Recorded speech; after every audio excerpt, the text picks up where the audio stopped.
질문. 불교 수행자들이 가장 자주 사용하는 말 가운데 하나가 사량분별일 것입니다. 그럼에도 불구하고 그 뜻이 정확히 무엇을 의미하는지 모르겠습니다. 설명해 주실 수 있겠습니까? 답변. 맞습니다. 아무리 불교에 오래도록 몸담아도 이 뜻을 제대로 알지 못하면 견고하지 못한 토대 위에 수행을 쌓게 됩니다. 거두절미하고 단적으로 말해보겠습니다. 사량분별. 이 네 글자는 참성품을 깨닫기 위해서라면 반드시 깊이 살펴야 합니다. 따라서 만약 이 네 글자를 꿰뚫지 못한다면 수행의 근본 토대 자체가 부실하다는 것을 의미합니다. 먼저 용어부터 해석해 보겠습니다. 사량분별이란 엄밀한 의미에서 두 단어가 하나로 합해진 글자입니다. 이는 곧 사량과 분별로 나누어 볼 수 있습니다. 사량이란 곧 사량식의 작용을 말하고, 분별이란 곧 분별식의 작용을 가리킵니다. 사량식이 일으키는 것이 곧 사량이고, 분별식이 일으키는 것이 곧 분별인 것입니다. 이는 곧 제7식이 일으키는 것이 사량이고, 육식이 일으키는 것이 분별이라는 것입니다. 제7식을 말라식이라고도 하고 사량식이라도 합니다. 육식이란 안식, 이식, 비식, 설식, 신식, 의식 모두를 합해서 부르는 말입니다. 사량과 분별은 모두 어떤 대상을 마주하여 구분하고 비교하고 추측하고 연산하고 판단하는 것을 말합니다. 이것을 다시 두 글자로 줄이면 곧 지각하는 작용을 가리킵니다. 어떤 것을 인식하고 깨닫는 것이 곧 사량 분별인 것입니다. 그런데 사량과 분별로 구분한 것은 바라보는 대상이 서로 다르기 때문입니다. 이것을 유식론적인 관점에서 바라보면 아주 쉽게 이해될 수 있습니다. 대승불교에서는 우리가 흔히 마음이라고 부르는 것을 8가지로 나누어서 바라봅니다. 하나의 인식 주체가 안과 밖, 거칠고 미세함 등을 모두 담당하지 못한다는 것입니다. 마치 눈이 할 일을 귀가 대신하지 못하는 것과 같습니다. 대상에는 여러 종류가 있습니다. 어떤 것은 거친 대상이라고 부르고 어떤 것은 미세한 대상이라고 부릅니다. 예컨대 눈으로 보고 귀로 듣는 대상은 거친 대상에 해당합니다. 이러한 거친 대상은 6가지 인식기관이 담당합니다. 6가지란 곧 눈, 귀, 코, 혀, 몸, 마음을 가리킵니다. 이와는 반대로 미세한 대상을 인식하는 것은 제8식이 담당합니다. 이것이 이른바 팔식론입니다. 팔식이란 곧 육식, 제7식, 제8식을 말합니다. 육식이란 눈으로 빛깔을 분별하는 식 즉 안식, 귀로 소리를 분별하는 식 즉 이식, 코로 냄새를 분별하는 식 즉 비식, 혀로 맛을 분별하는 식 즉 설식, 몸으로 촉감을 분별하는 식 즉 신식, 그리고 앞에 5가지 대상 이외에 마음의 대상에 해당하는 느낌, 이미지, 감정, 기억, 생각 등을 감지하고 분별하는 것을 의식이라고 부릅니다. 여기에서 식이란 어떤 것을 인식하여 아는 것을 말합니다. 이러한 식의 작용이 없다면 소리가 있어도 높고 낮음을 구분하지 못하고 빛깔이 있어도 청색과 붉은색을 가려내지 못할 것입니다. 이처럼 구분하고 가려내는 것을 분별이라고 부릅니다. 그러나 여기에서 문제는 육식 가운데 마음의 허망한 분별작용이 깨달음을 장애하고 중생의 업을 짓는 원인이 된다는 것입니다. 그러기에 이 6번째 식을 분별식이라고 부르는 것입니다. 우리가 흔히 의식이라고 부르고 마음이라고 부르는 그것입니다. 제6식의 마음의 역할이 가장 중요합니다. 가르침에 의거하여 바른 생각을 할 수도 있고 허망한 생각을 할 수도 있고 모든 것을 있는 그대로 관조할 수도 있기 때문입니다. 그리고 또한 7번째 식 역시 문제가 됩니다.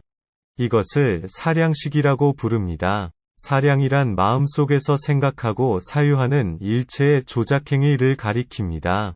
조작행위라고 하는 것은 진실 그대로가 아니라는 의미를 담고 있습니다.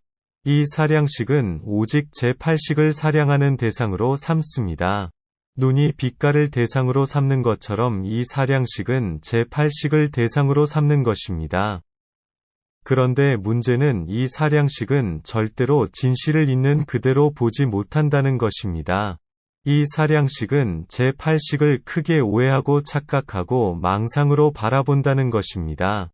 이것은 마치 새끼줄을 보고서 뱀이라고 하는 것과 같습니다.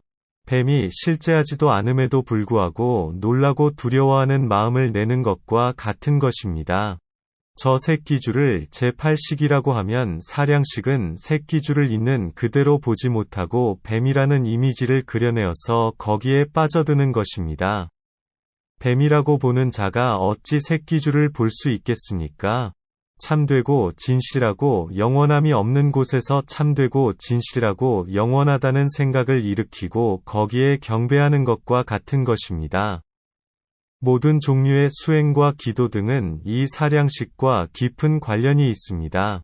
참선, 명상, 기도, 연불, 유체이탈, 자각몽, 철학적 사유 등은 모두 이것과 관련하여 문제를 일으키게 됩니다.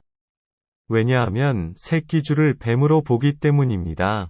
참과 거짓, 옳고 그름, 깨끗하고 더러움이라는 사량에서 벗어나지 못하기 때문입니다. 마지막으로 8번째 식을 아레야식이라고 부릅니다. 아레야란 범어로 저장하다는 의미가 있습니다. 업의 종자를 저장한다는 것입니다. 그렇다면 이 업의 종자는 어디에서 생겼을까요? 그것은 바로 사량과 분별 즉 제6식과 제7식에서 생성되며 아레야식의 씨앗의 형태로 저장되는 것입니다. 이상의 세 가지 식을 포괄적으로 마음이라고 부릅니다. 그러나 선에서는 이것을 심의식이라고 말합니다. 이것은 곧 하나의 마음을 심의식으로 나누어서 보는 것입니다. 여기에서 심은 곧 제8식 아레야식을 가리키고 위는 곧 제7식 말라식, 식은 나머지 6가지 식을 가리킵니다. 분별과 사량이란 이 8가지 식 가운데 제6식 제7식과 관련이 있습니다. 여기에서 식이란 어떤 것을 지각하고 아는 작용을 말합니다. 보고 듣고 느끼고 아는 것을 말합니다. 예컨대 눈앞에 꽃이 있다면 눈으로는 꽃의 모양과 빛깔을 분별하고 코로는 향기를 분별하고 손가락으로는 그 부드러움 정도를 촉감하게 됩니다. 안식은 빛깔을 분별하고 비식은 향기를 가려내고 그리고 신식으로는 꽃잎의 부드러움 정도를 감지하는 작용을 하고 그리고 의식으로는 여러 가지 기억과 경험 내지는 의미를 그 꽃에 투사하여 최종적으로 그 꽃의 정체성을 판단하게 됩니다. 이 제6식의 판단이 곧 분별작용인 것입니다.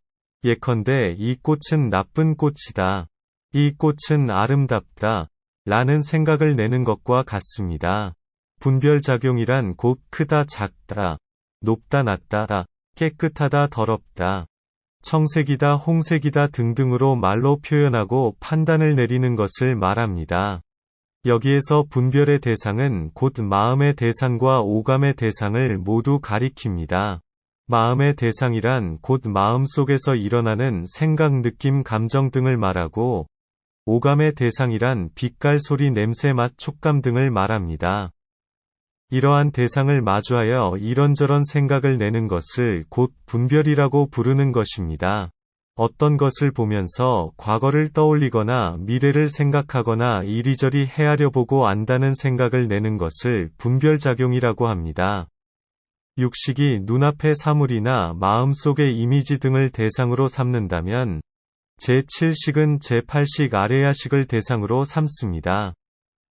사량은 육식과는 다르게 자기 자신의 정체성에 대한 의문과 확신, 탐구하고 사유하는 것에 초점이 맞추어져 있습니다. 그리하여 제7식에서는 하나의 확신을 유지하게 됩니다.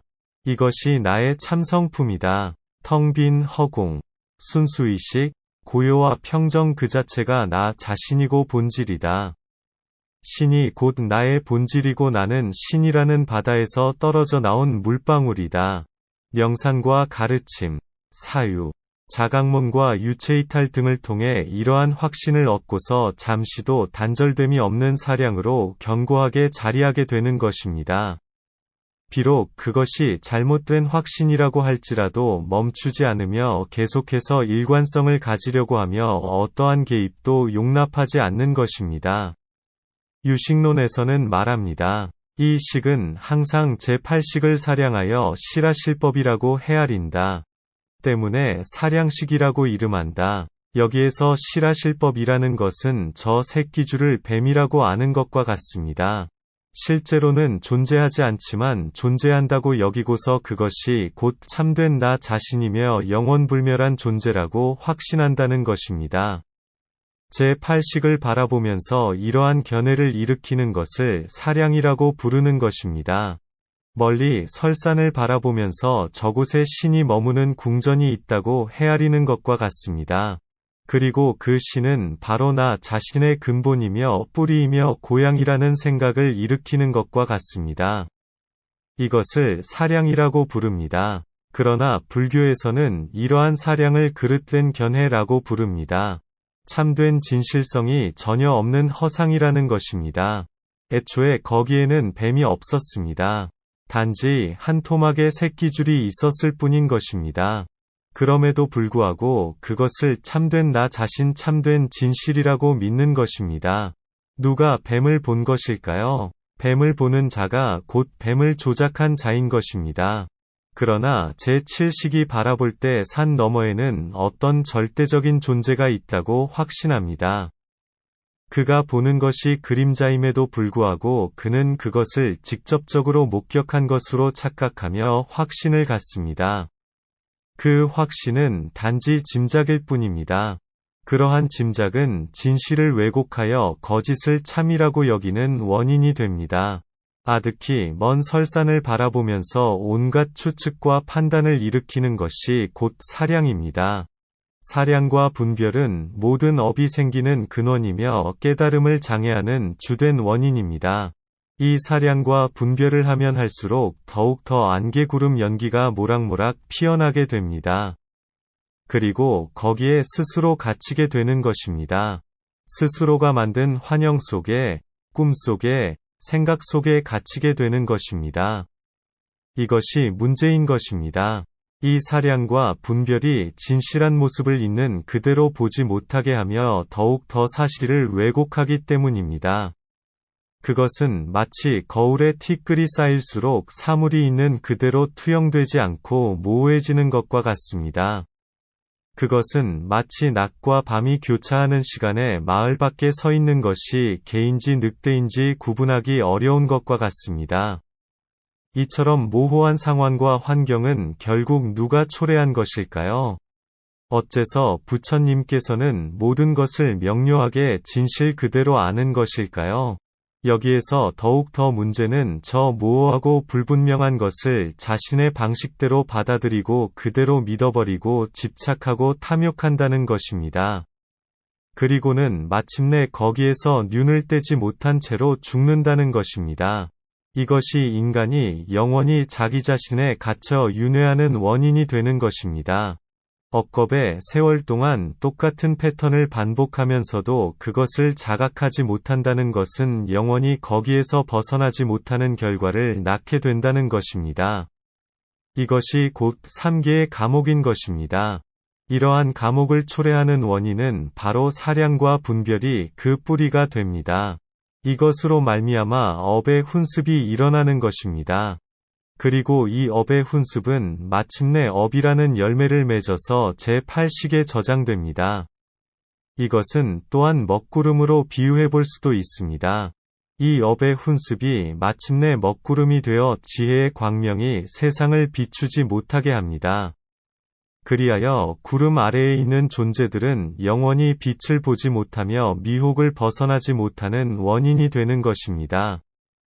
이 광명은 곧 부처의 지혜이며 모든 번뇌를 타파하는 반야검입니다. 질문: 업의 훈습에 대해 좀 더 설명을 부탁합니다. 답변: 업이란 말 그대로 한 가지 일을 오래도록 반복해서 습관적으로 행하는 것을 말합니다. 그러면 그럴수록 그것은 마치 직업병처럼 마음 가운데 단단한 습관으로 자리하게 됩니다. 그러한 습관이 하나의 패턴을 이루는 것을 업이라고 부르는 것입니다. 그리고 이것은 윤회를 거듭하더라도 결코 잊어지거나 사라지지 않고 때를 기다려 다시 나타나게 됩니다. 훈습이란 마치 고기를 굽는 일을 오래 하면 고기 냄새가 옷에 배게 되는 것과 같습니다. 향연기를 자주 쐬면 향연기가 은연중에 옷에 배는 것과 같습니다. 이것을 훈습이라고 부릅니다.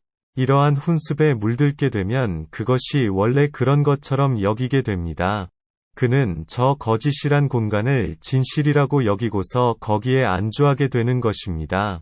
그것이 이른바 꿈입니다. 그러나 옷을 깨끗이 빨면 다시 원래의 모습으로 되돌아오게 됩니다. 그것이 바로 꿈을 깨는 것입니다. 우리의 일상은 매 순간 꿈꾸는 것과 같습니다. 왜냐하면 매 순간 분별사량과 함께하기 때문입니다. 그 꿈 속에서 다시 꿈을 꾸고 다시 그 꿈 속에서 꿈을 짓는 일을 매 순간 반복하고 있는 것입니다. 바로 이러한 작업을 저 사량과 분별이 돕는 것입니다. 법화경에서 보면 5,000명의 비구 비구니 우바세 우바니들이 소매를 떨치고 부처를 등지고 나가는 장면이 나옵니다. 이것은 곧 이들이 스스로 알았다는 견해를 짓고서 더 이상 부처의 지혜가 필요치 않다는 분명한 자기선언과도 같은 것입니다. 이들에게 더 이상 미래란 없습니다. 이들은 오직 자신들이 보고 싶은 세계 이외에는 절대로 보지 못할 것입니다. 영원히 자신이 만들어 놓은 세계에 갇히는 것입니다. 부처의 지혜를 떠나서 부처의 깨달음에 이를 수는 없습니다. 이들이 이처럼 소매를 떨치고 돌아선 것은 결코 우연이 아닙니다. 이들이 설령 분별작용을 여의고서 마음의 고요를 얻었다고 해도 여전히 사량식에서 벗어난 것이 아니라는 것을 잘 보여주고 있습니다. 그러나 부처의 깨달음에 나아가기 위해서는 반드시 부처의 지혜를 통해서 나아가야 한다는 것을 알아야 합니다. 부처의 지혜를 등짓고서 자신의 세계에 안주하는 것을 미혹이라고 부릅니다. 미혹의 길을 택할 것인지 아니면 무한한 절대진리의 세계에 다가갈 것인지는 순전히 스스로의 선택과 결단에 달려 있습니다. 그리고 여기에는 선한 선택과 악한 선택의 구분이 있습니다. 그러나 이 선택과 결단은 결코 간단한 문제가 아닙니다. 이미 번뇌에 깊이 훈습된 상태에서 억겁의 세월 동안 쌓인 업의 습관을 단숨에 바꾸는 것은 거의 불가능한 일이기 때문입니다. 어떤 것에 중독된 자가 하루아침에 그것을 끊고서 평범한 일상으로 돌아가기란 쉽지 않기 때문입니다. 설령 끊었다고 해도 그것은 현재의 삶에서 달아붙은 오염물질인 것입니다. 그러나 저 억겁의 세월 동안 쌓인 업이란 마치 뼈 속에 박혀있는 가시와도 같겠습니다. 그것을 구생번뇌라고 부릅니다. 태어나기 전부터 가지고 있던 번뇌라는 뜻입니다. 그것을 어찌 단숨에 끊을 수 있겠습니까? 그러기에 불교에서는 육바라밀의 보살행을 깊이 행해야 한다고 하는 것입니다. 저 5,000명의 비구 비구니들이 설령 공의 도리를 체득하고 공산매에 들어갔다고 해도 그 밖의 가르침에는 관심이 없었기에 소매를 털고 일어선 것입니다. 우리 모두는 이 사바세계 가운데 욕계 가운데 인간계의 삶의 방식에 깊이 중독된 자들입니다. 나 자신에 집착하는 것에 익숙하고 욕계의 물건을 탐착하는 것에 익숙하고 스스로가 조작한 진리와 세계를 사량하는 것에 익숙하며 이 욕계의 중독성에 깊이 훈습된 상태인 것입니다. 결론적으로 이러한 모든 훈습과 업식의 중독성이 생겨나는 것은 분별사량의 작용에 미혹되고 반복적으로 휘말림으로 인해 초래된 결과라는 것입니다. 그러기에 옛 선사는 말하기를 소를 치는 목동은 소고삐를 잘 잡고서 소가 남의 밭에 뛰어들지 않도록 잠시도 방심하지 말아야 한다고 경책하는 것입니다. 또한 옛 선사는 말하였습니다. 점 찍으면 오지 않는다. 오면 점 찍지 않는다. 사량과 분별로 점을 찍으면 절대적인 깨달음은 결코 오지 않는다는 것입니다. 그리고 만약 이 깨달음에 이르게 되면 필연적으로 사량과 분별에 떨어지지 않아야 한다는 것입니다. 앞의 구절이 깨달음의 문을 여는 열쇠에 해당하다면 뒤의 구절은 곧 깨달음을 보임하는 것에 해당합니다. 비로소 절대 진리의 여행을 본격적으로 시작하는 것입니다. 마무리하겠습니다. 알든 모르든 모두는 말합니다. 사량과 분별을 일삼지 마라.